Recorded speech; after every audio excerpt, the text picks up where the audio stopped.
ओम शांति।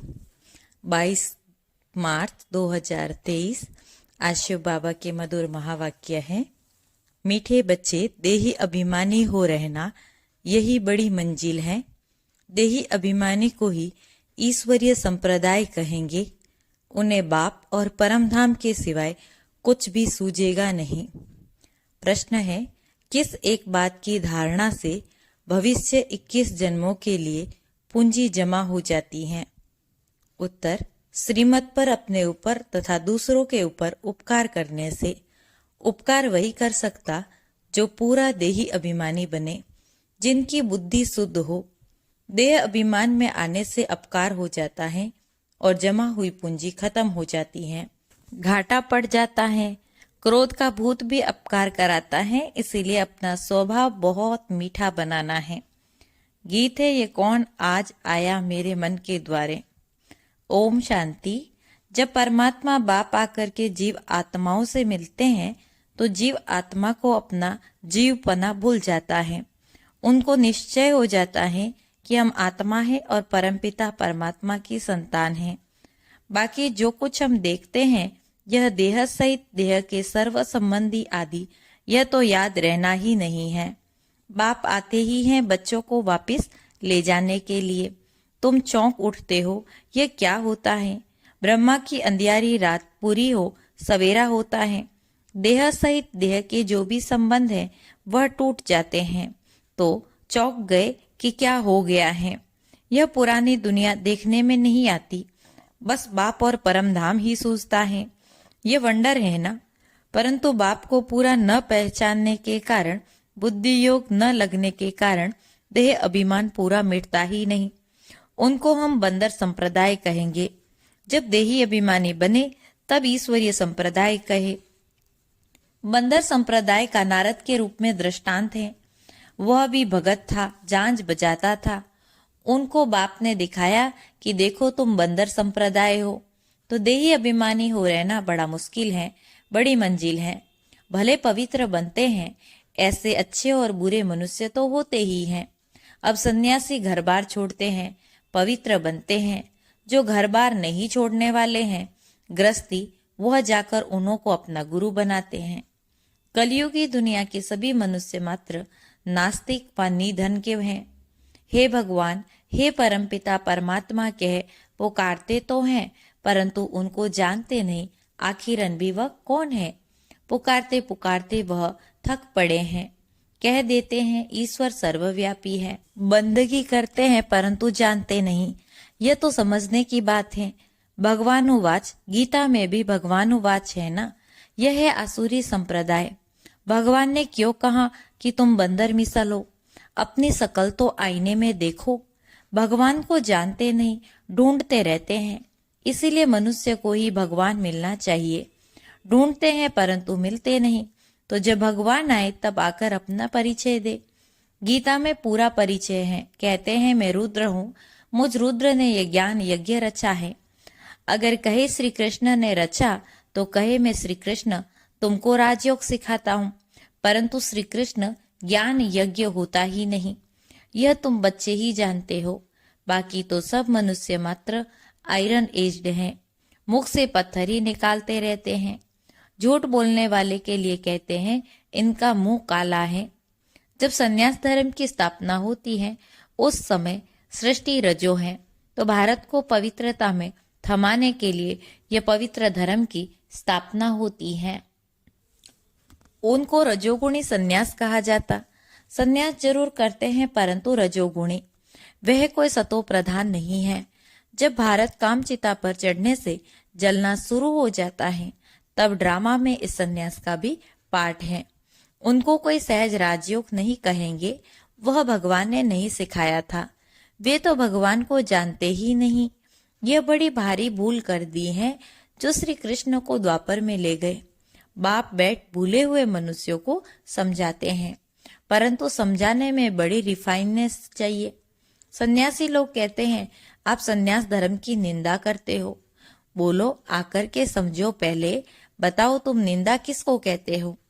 परमपिता परमात्मा जो सबका बाप है, गीता का भगवान है, उसने समझाया है, श्री कृष्ण ने नहीं। परमपिता परमात्मा ने आकर कहा है, ये कलयुग का अंत है। मनुष्यों की बुद्धि जड़ जड़ीभूत आसुरी बन गई है। यह है ही पतित आसुरी राज्य। सतयुग में है पावन देवी राज्य। वह समझते हैं हम ही ईश्वर हैं, परंतु वो तो है नहीं। ईश्वर तो सभी का एक है, जिसको सब याद करते। ये समझने की बातें हैं। समझना हो तो समझो, परंतु समझाने वाला बड़ा रिफाइन चाहिए। जिनमें क्रोध का भूत होगा वह क्या समझा सकेंगे। क्रोध का भूत, मोह का भूत, लोभ का भूत, छोटे बड़े भूत तो होते ही हैं। गंदी आदतें हैं। अच्छे अच्छे बच्चों से भी माया कुछ न कुछ करा देती है। यह है सब देह अभिमान की शैतानी। देह अभिमान आया तो फिर जैसा बंदर हो जाता, फिर वह मंदिर लायक बन न सके। तुम जानते हो मंदिर लायक देवी देवता ही बनते हैं, उन्हों के लिए ही मंदिर बनाया जाता। सतयुग में सारी दुनिया को शिवालय कहा जाता है। सभी मंदिर में रहते हैं। सृष्टि ही पवित्र है, तो कोई को बड़ा युक्ति से समझाना होता है। चूहा काटता भी है, फिर फूंक भी देता रहता, उसमें ये अकल है। कोई सन्यासी आदि आए तो पहले युक्ति से उनकी महिमा करनी चाहिए।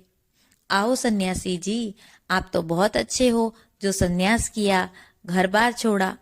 तुमको मालूम है 2 प्रकार का सन्यास होता। एक घर बार छोड़ने का सन्यास, दूसरा घर बार न छोड़ने का सन्यास। ग्रस्त व्यवहार में रहते राजयोग सीख स्वर्ग का मालिक बनना होता है। कभी सुना है ऐसा? कहेंगे ये बात तो कोई भी शास्त्र में है ही नहीं। गीता में श्री कृष्ण का नाम डालकर द्वापर में ठोक दिया तो समझेंगे कैसे? फिर चित्रों पर समझाना होता है। तुम्हारा है घर बार छोड़ने का, सभी तो नहीं छोड़ेंगे। प्रवृत्ति मार्ग है। तुमने प्रवृत्ति में रहते हुए फिर 5 विकारों का संन्यास नहीं किया है। हम कर रहे हैं। हमको मदद मिल रही है परमपिता परमात्मा की। ऐसे ग्रस्त व्यवहार में रहते 5 विकारों का संन्यास करने से हम स्वर्ग के मालिक बनेंगे। सतयुग में देवी देवता ही पवित्र थे, अभी नहीं है। कलयुग के बाद फिर सतयुग आना है। बाप ही आकर सतयुग स्थापन करते हैं। प्रवृत्ति में रहते कमल फूल समान पवित्र बनाते हैं।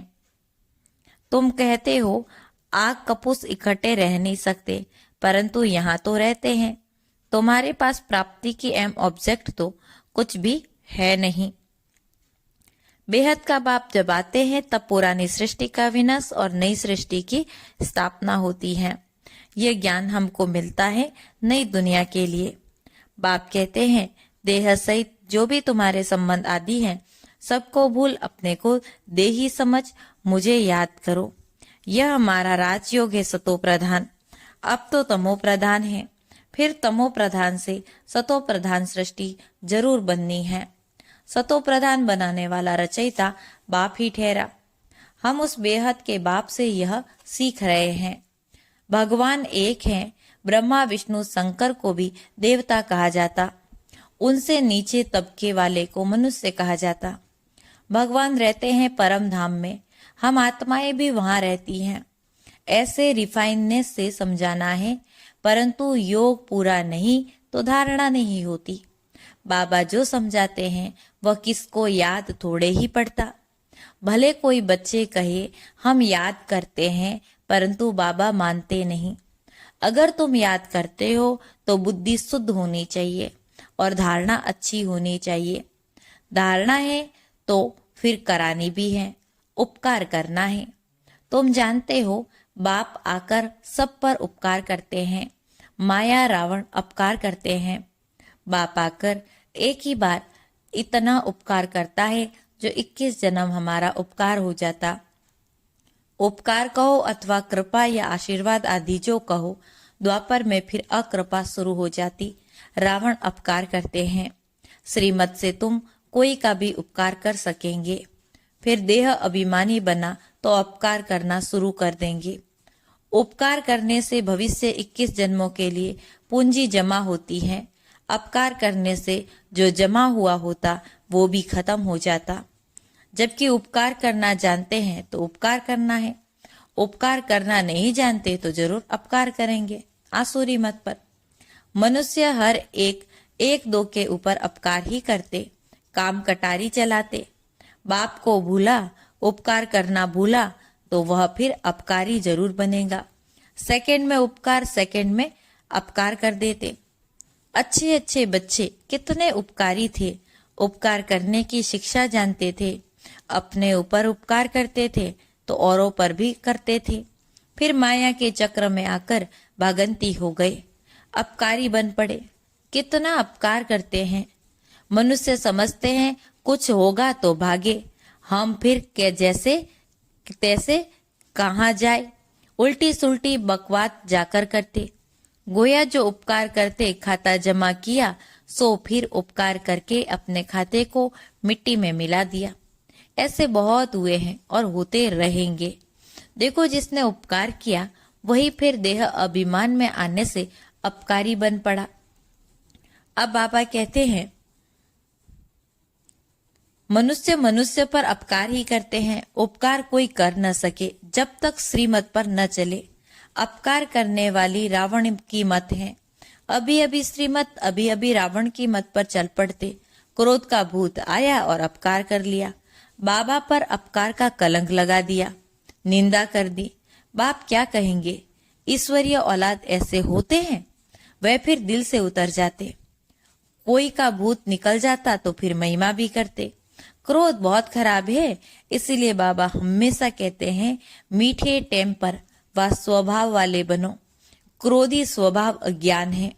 बाबा समझाते हैं ममत्व को बिल्कुल छोड़ना है। ममत्व टूटते टूटते जब अंत का समय आएगा तब संपूर्ण बनेंगे। रेस है ना। बच्चे जानते हैं मम्मा बाबा पहले पहुंचते हैं तो उनकी मत पर चल फॉलो करना चाहिए, धारणा करनी चाहिए। माँ बाप के दिल पर चढ़ेंगे तो तख्त पर भी बैठेंगे।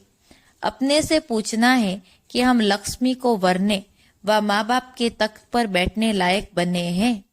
अगर समझते हैं हमारे में क्रोध है तो वह कभी दिल पर चढ़ न सके, न भविष्य में महाराजा महारानी बनेंगे। कदम कदम श्रीमत पर चलना है। अगर ट्रेटर बन पड़े तो जाकर चंडाल बनेंगे। हूबहू कलप पहले वाली बातें बाबा रोज रोज सुनाते रहते हैं। उनमें कहाँ भी फर्क नहीं पड़ सकता। कितना ज्ञान का नशा रहना चाहिए, परंतु जो सर्विस पर होंगे उनको रहेगा। जो जैसी सर्विस करते उनको फल जरूर मिलता। नंबर 1 है नॉलेज देना। उनमें बहुतों को सुख दे चक्रवर्ती बनाना है। औरों को बनाएंगे। सर्विस की युक्तियां तो बहुत अच्छी बताई जाती, कहाँ भी सेवा हो सकती है। फिर करके 100 में से 1 जगेगा। मेहनत का काम है। ऐसे ऐसे रात दिन बाबा का विचार सागर मंथन चलता है। अनेक प्रकार के विचार चलते, कितने तो विघ्न पड़ते। विश्व को पवित्र स्वर्ग बनाना है, उसके लिए अथाह ख्यालात चलते। ख्यालात करते करते रात से सुबह हो जाती। इसीलिए गाया हुआ है नींद को जीतने वाले। बाबा को कभी कभी तो नींद ही नहीं आती। बच्चों को विश्व का मालिक बनाना है तो इतना फिक्र रहता। तुम बच्चों को भी इतना फिक्र रहना चाहिए कि हम श्रीमत पर कहाँ तक चलते हैं। बाप दादा संग हम बच्चों को ही कंधा देना है। सारी पुरानी दुनिया को रवाना करना है। अच्छा, मीठे मीठे सिकी लदे बच्चों प्रति माता पिता बाप दादा का याद प्यार और गुड मॉर्निंग। रूहानी बाप की रूहानी बच्चों को नमस्ते। हम रूहानी बच्चों की रूहानी बाप दादा को याद प्यार गुड मॉर्निंग और नमस्ते। धारणा के लिए सार है। पहला पॉइंट, कभी भी रावण की मत पर चलकर देह अभिमान में आकर बाप का अपकार नहीं करना है, निंदा नहीं करानी है। श्रीमत पर अपना तथा सर्व का उपकार करना है। दूसरा पॉइंट, क्रोध का भूत प्रवेश होने नहीं देना है। बहुत मीठा स्वभाव बनाना है। युक्ति से सेवा करनी है। आज का वरदान है, संपर्क में आने वाली आत्माओं को सदा सुख की अनुभूति कराने वाले मास्टर सुखदाता भव। संपर्क में आने वाली आत्माओं को सदा सुख की अनुभूति कराने वाले मास्टर सुखदाता भव। विस्तार है, आप सुखदाता के बच्चे मास्टर सुखदाता हो, इसलिए सुख का खाता जमा करते रहो। सिर्फ ये चेक नहीं करो कि आज सारे दिन में किसी को दुख तो नहीं दिया, लेकिन चेक करो कि सुख कितनों को दिया। जो भी संपर्क में आए, आप मास्टर सुखदाता द्वारा हर कदम में सुख की अनुभूति करें। इसको कहा जाता है दिव्यता या अलौकिकता। हर समय स्मृति रहे कि इस एक जन्म में 21 जन्मों का खाता जमा करना है।